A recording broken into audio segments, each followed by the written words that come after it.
What's up, YouTube? This is Too Raw for TV. Alright, so I'm gonna get right into this, right? Do Not 1999, one of my subs, asked me to talk about this situation with Isaiah Thomas of the Washington Wizards. He has been suspended by the NBA for 2 games for going into the stands and confronting a fan who, in his mind, disrespected him with an obscene gesture and uh, an obscene term. All right. Now, these are my thoughts, okay? I shot at Ticket TV. He did a video talking about this already. Pretty much agree with Ticket on this one. I do understand that it's against the rules for an NBA player to go into the stands, but I do believe these things should be looked at on a case-by-case basis. And there was no real, like, there was really no confrontation between the two. It was a discussion, okay? And so apparently what happened was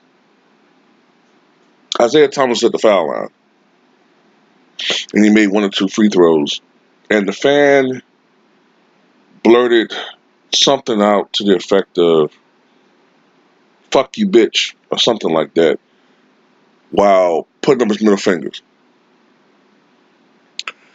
And Isaiah Thomas went over to the individual and said, "Look, I'm a professional." I'm paraphrasing a lot, but he said something to the effect, "I'm a NBA player. That I get paid to play. I'm a performer. I'm not here to be disrespected by people like this." You know what I'm saying?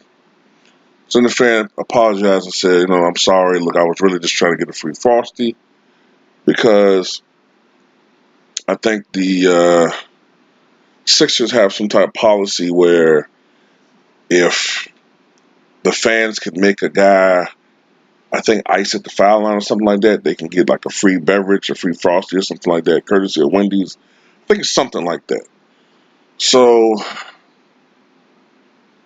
this is my thing, man. The NBA got that policy, yeah, but the NBA got to do something about these fans.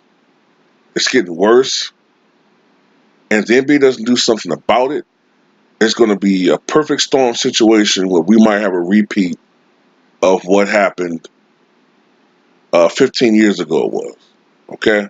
I watched it on television when it happened, and the NBA got to do something about it. The NBA had the wrong approach, in my opinion. You see, it's to me. Look, first of all, let me say this about Isaiah Thomas. It's a stand-up guy. I'm sorry to see what unfolded on toward this guy's career the last 2 or 3 years. I remember the year he had with the Boston Celtics in 2016, 2017. You know what I'm saying? Averaged just a little bit under 30 points per game, was an MVP caliber candidate. And I still remember that game that he had the day, I believe, or the day after. I believe it was actually the day his sister died in a car accident. Even though he lost the Bulls that night, he went out there and scored 33 points, 6 rebounds, 6 assists on 10 of 18 shooting. He performed magnificently that night. On a night when nobody would have blamed him for not playing. Nobody. Nobody with a soul, at least. And the Boston Celtics, the same organization that Kevin Garnett and Paul Pierce, especially Garnett and Rondo, rave about, and they've castigated Ray Allen as a traitor for leaving the organization, even though they tried to trade him multiple times. The same quote unquote prideful organization traded Isaiah Thomas at a moment's notice when they thought they can get Kyrie Irving. So you tell me what befits loyalty to an organization like that. But, you know, Isaiah Thomas been suspended 2 games, which I agree with his response. I think it was on Twitter. It's bullshit. It's bullshit. It is. It's utter and complete bullshit that he was suspended 2 games. Now, this is the thing about the fan. From what I've read, That guy, the fan, wasn't actually a ticket holder. He loaned those tickets out to some friends of his. But the ticket holder has been suspended, banned for the rest of the season. And I noticed certain people out there are coming to his defense saying stuff like, well, look, it wasn't really the fan. Well, it wasn't the ticket holder. Why is he banned? He wasn't out there doing that. It was somebody borrowing the tickets. And to that I say this. Say that to the countless hundreds and thousands of men out there, usually black men, who are in prison right now for a crime being committed to a gun that's registered to them. But they didn't commit the crime, but the gun belongs to them. It's traced back to them. And nobody wants to hear the judge, the jury, the defense lawyer, excuse me, not defense lawyer, the prosecutors. They don't want to hear any of that. Responsibility, man up. It's it's your responsibility. You want a gun, and that's how it is. So we're gonna teach this lesson. We're gonna give you 20 years in prison, even though you weren't the one to actually shoot him, but it's registered to you. And it's traced back to you, so you're gonna have to do this time. And say it to the people who look, man. I'm an Uber driver. Look, I just pick people up. That's not my drugs. This is your vehicle. It's your car. You know. And I don't want to say it's all just black men. I'm pretty sure it's happened to some Caucasians. Just happened to us more often. But back to this scenario. Yeah, the Uber driver, look, man, but it's in your car. So it's your responsibility. Even when we make the point about Mike Vick, that wasn't him, with the dogfight, he was cousins. Yeah, but it was his property. So ultimately, he's responsible. So the same thing applies to you, mainstream America. Those are your tickets. You gotta be more careful about who, you loan those tickets out to. Responsibility. Same thing you preach to us. Gotta be responsible. And now you got to be paid with you being banned. It's how it is. It's how it is. Tough love, motherfucker. And anyway, Philadelphia has always been a terrible city anyway. They have a terrible history as far as their fan base is concerned. You name it. You talk about the Flyers, the Eagles, the Sixers. They're just terrible, terrible fans. I do not understand how Philadelphia got the nicknames, the city of brotherly love. I don't know how in the fuck they got that nickname. But this is a situation the NBA is going to have to fix though with the fans, because even when you think about the brawl that happened between the Pacers and the Pistons back in I think it was November of 2004. I think it was, right. When you think about the Malice at the Palace, the situation was ugly, but it didn't really kick off until that fan threw that beer at Ron Artest. Okay, it's easy to say Ron Artest should have kept his cool, blah, blah, blah. But look, a lot of us can't even resist letting some anonymous moron get the last word on us on a beef on Twitter or YouTube or any social media site. And I know it because I've done it before myself. We can't even allow the other person to get the last word in. We got to get that last word in to prove that we're smarter. We won that argument.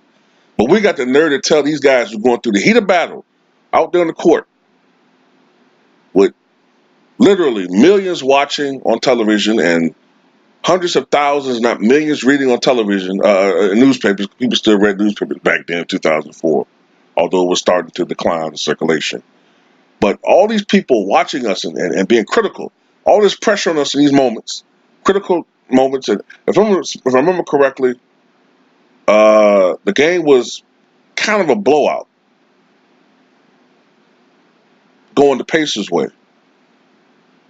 And Ben Wallace, who I think had just lost like his grandfather or something, or his father, he kind of he lost it on Ron Artest. You know what I'm saying? Ron Test ain't want no parts of him. Ron Test is a beast, but he ain't want no part of Ben Wallace. So he was chilling. He was doing what he should have did. He removed himself from the situation. He was chilling right there at the scores table. But here come a fucking fan, want to get involved, throw his fucking beer, and reportedly called him a nigger. Look, man, I'm gonna tell you just like Shannon Sharp said. And Shannon Sharp not my favorite guy no more, but you call me a fucking nigga, all bets are off.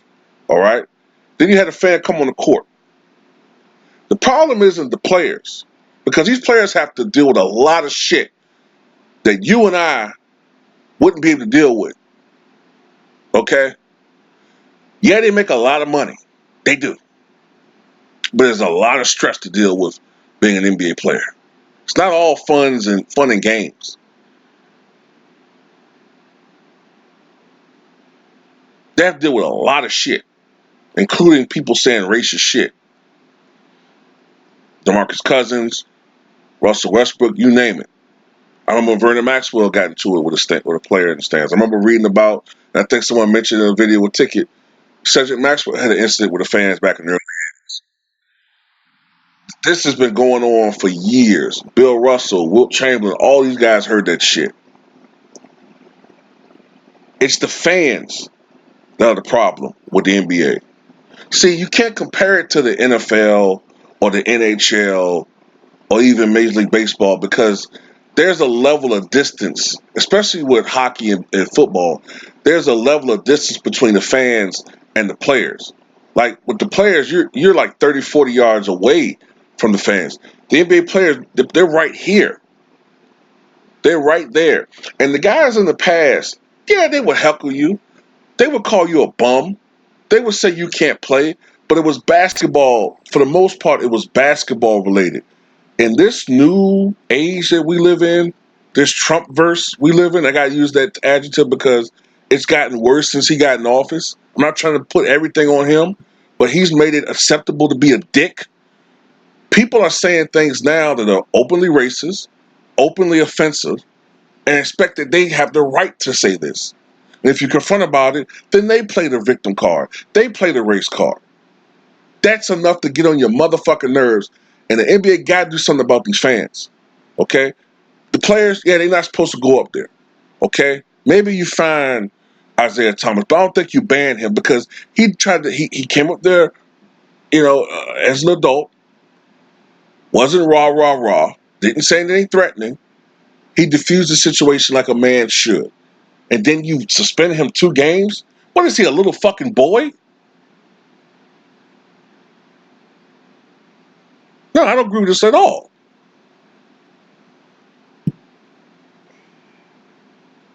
I don't agree with this at all. The NBA got to do something about these fans. I don't know if it's security got to be stepped up. Some people talked about putting like some type of barrier between. I don't know if that's going to work. I don't know if that's going to work, but the security really has to step up. Not just be the stand there and look menacing. Do your job, okay?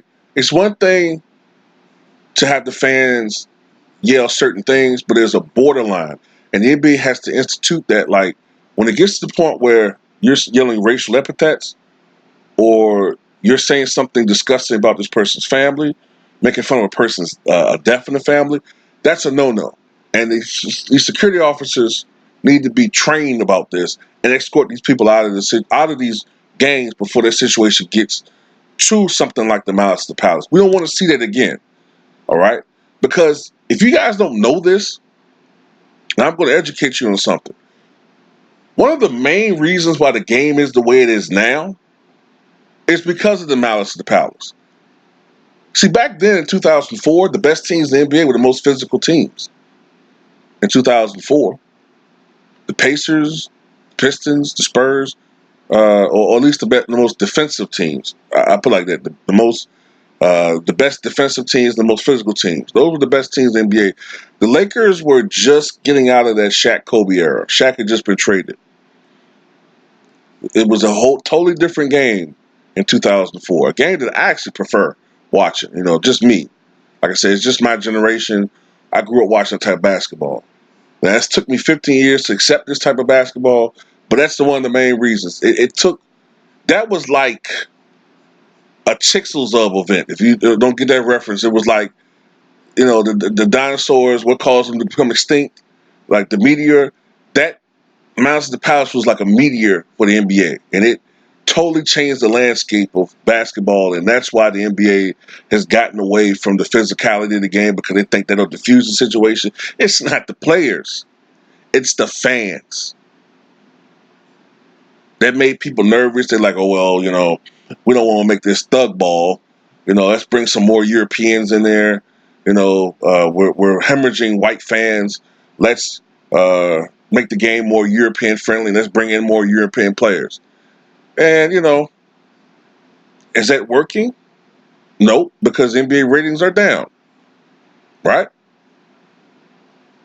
NBA ratings went up a couple of years ago, but ratings have consistently gone down. And I think it's part of it. It's people know bullshit when they see it. You know what I'm saying? Some of it's the media. Some of it's the way the game has been popularized and promoted. It's not being promoted correctly, in my opinion. And I really think the NBA should consider this. I think the NBA should consider reinstituting hand checking during the playoffs. They're not going to do it, but I think they should.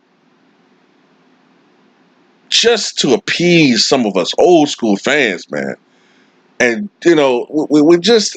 I'm sorry, man. I understand I come across as an old fuddy duddy, man, but it's just a different type of basketball when you institute hand checking and the physicality of the game, man. Then you start seeing who's the pretenders from the contenders. You know what I'm saying? I don't know. But I'm deviating from the point of this video.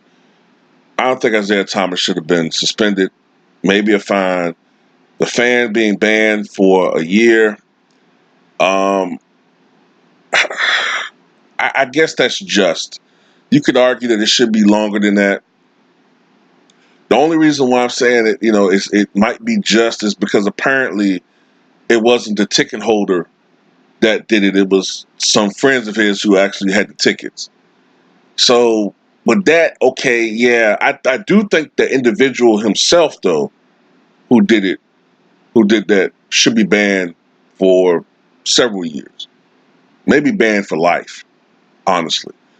Ticket holder, since apparently it wasn't him, okay, I'm cool with the year ban for that person who wasn't actually there but loaned the tickets out to friends or whatever. But tell me what you guys think, man.